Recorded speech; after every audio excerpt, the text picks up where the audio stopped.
माजी गृहमंत्री आणि महाविकास आघाडीचे नेते अनिल देशमुखांच्या कारवरती दगडफेक झाल्याची घटना घडली। नागपुरातील काटोर जलालखेड महामार्गावर बेलफाट्याजवळ काही अज्ञात व्यक्तींकडून ही दगडफेक करण्यात आली।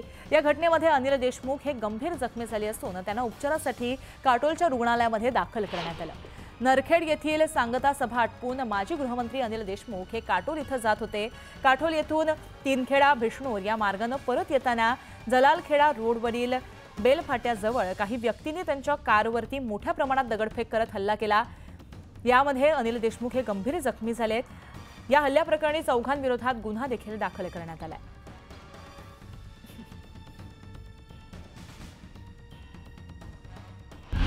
काले बीजेपी वाले होंगे,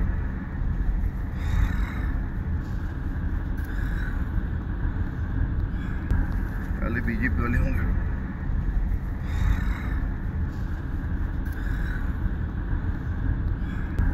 काले बीजेपी वाले होंगे,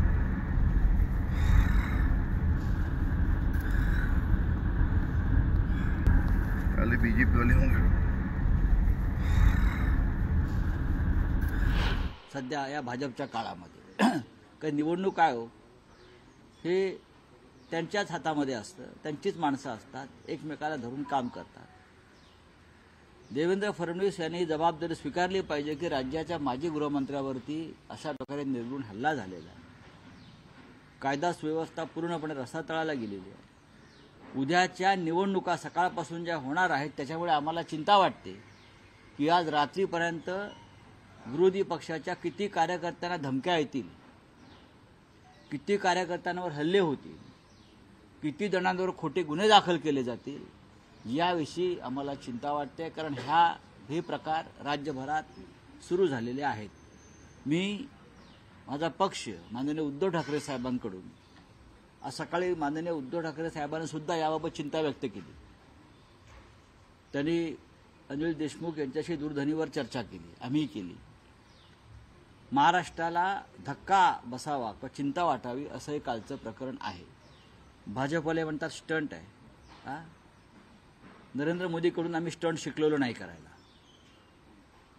नरेंद्र मोदींकडून आम्हाला स्टंट शिकण्याची गरज नाही। हे स्टंटगिरी जे आहे बरं का, ही तुमचे प्रधानमंत्री किंवा तुमचे नेते कायम करत असतात, आम्हाला गरज नाही। देशमुखांचं डोकं किती फुटलंय बघा, डोक्यावर कशा पद्धतीनं हल्ला झालाय पहा, कशाला स्टंटची गरज आहे। देशमुखांचे चिरंजीव उभे आहेत काटोल मतदारसंघातून आणि ते निवडून येत आहेत। 7 वेळा देशमुख निवडून आले। मला तो मतदारसंघ माहिती आहे। तेव्हा हे जे काय चाललंय भारतीय जनता पक्षाची नौटंकी, ही या महाराष्ट्रामध्ये कधी अशा प्रकारचं वातावरण निवडणुकीत झालं नव्हतं की माजी मंत्री, माजी गृहमंत्री ह्यांच्यावरती असे हल्ले व्हावेत। असं वातावरण कोणत्याही निवडणुकीमध्ये महाराष्ट्रात झालं नव्हतं। ते देवेंद्र फडणवीस अमित शहांच्या काळात झालेलं आहे। तिकडे मणिपूरला पेटलेलं आहे, रस्त्यावरती आणून महिलांची झंड काढून त्यांच्यावर बलात्कार होत आहेत, इथे मंत्र्यांवरती हल्ले आणि हत्या होत आहेत। काय यांच्या हातामध्ये कायदा सुव्यवस्था सुरक्षित आहे? बोला। राज ठाकरे असं म्हणालेले आहेत की शिवसेनेतील खरे गद्दार हे उद्धव ठाकरे। बघा, राज ठाकरे हे किती वेळा बोलणार? सासू असाही उल्लेख। राज ठाकरे हे गेले 25 वर्ष भारतीय जनता पक्षाने दिलेलं स्क्रिप्ट वाचतात। कधी नारायण राणेचं स्क्रिप्ट वाचतात, कधी एकनाथ शिंदेनं दिलेलं स्क्रिप्ट वाचतात। तुम्ही शिवसेनेच्या बाबतीत त्यांना गांभीर्यानं घ्यायची गरज नाही। त्यांनी स्वतः शिवसेना हा पक्ष सोडलेला आहे, त्यांनी स्वतःचा एक पक्ष स्थापन केलेला आहे आणि आता ह्या क्षणी ते नरेंद्र मोदी आणि अमित शहा आणि फडणवीस या महाराष्ट्राच्या दुश्मनांना मदत होईल पूर्णपणे अशा प्रकारची भूमिका त्यांनी घेतल्यामुळं महाराष्ट्र त्यांना फार गांभीर्याने घेतोय असं मला दिसत नाही।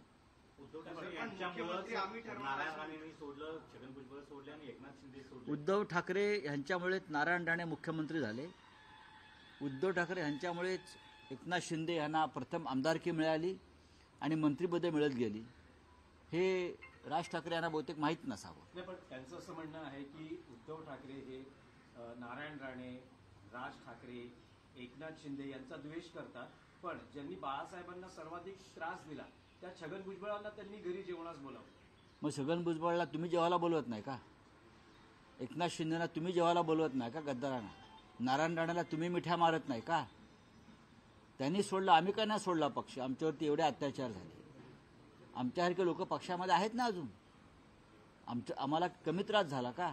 आम्ही बाळासाहेब ठाकरेंच्या शिवसेनेमध्ये आहोत आणि राहणार आहोत. बघा, राज ठाकरेंचा एक चष्मा आहे, ते त्या चष्म्यातून स्वतःच्याच नजरेनं पाहतात. माझं असं म्हणणं आहे की 25 वर्षापेक्षा जास्त काळ राज ठाकरेंना पक्ष सोडून झाला आहे. त्यानंतर आमचा पक्ष फार पुढे गेला, फार बदलला. राज ठाकरे सातत्याने निवडणुका लढतायत आणि हरतायत. आणि आज 2024च्या निवडणुकीत आमच्याकडे पक्ष नाही, आमच्याकडे चिन्ह नाही, तरीसुद्धा आम्ही लाखो मतं घेऊन आम्ही 9 खासदार निवडून आणले. हे राज ठाकरे विसरत आहेत. जनता उद्धव ठाकरे यांच्या पाठीशी आहे. शिवसैनिक उद्धव ठाकरे यांच्या पाठीशी आहे. राजकीय चिखल झालेला आहे, त्याला पूर्णपणे उद्धव ठाकरे कारणीभूत आहेत असं कोण म्हणते? त्यांना बघा, त्यांच्या म्हणण्याला काय किंमत आहे का? ते काय म्हणते? मी असं म्हणतोय ना की बाबा, जे देवेंद्र फडणवीस किंवा अमित शहा, नरेंद्र मोदी या महाराष्ट्राच्या दुश्मनांना जे म्हणायचं आहे बरं का, ते राज ठाकरे म्हणतात. राज ठाकरे 25-30 वर्ष ही एकच भूमिका घेऊन राजकारणामध्ये किंवा निवडणुकांमध्ये आहेत. उद्धव ठाकरे खूप पुढे गेले.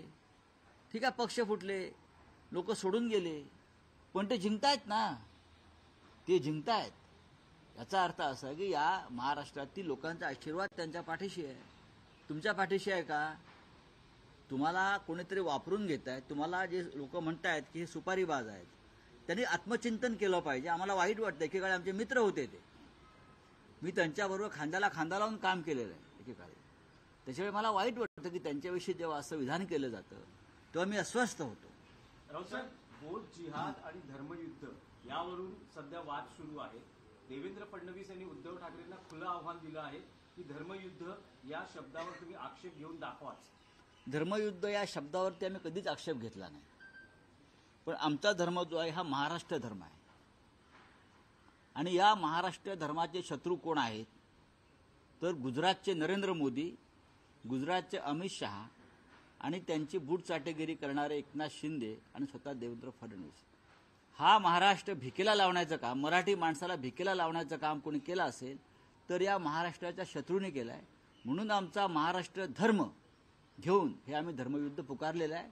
मिस्टर फडणवीस, आधी तुम्ही जय महाराष्ट्र म्हणा नीट मनापासून. हां, वेगळा विदर्भ झाल्याशिवाय लग्न करणार नाही, ही आपली भूमिका होती आणि आजही आपल्या मनामध्ये तेच पाप आहे.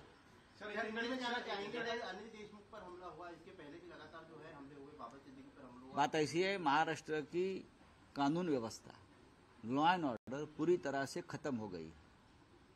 इस राज्य में चुनाव में इस प्रकार की भयंकर हिंसा कभी नहीं हुई थी.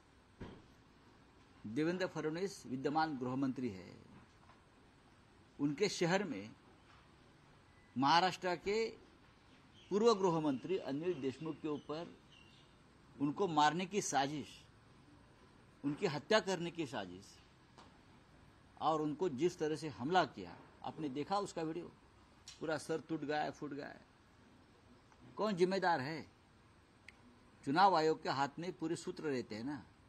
तो सबसे विधान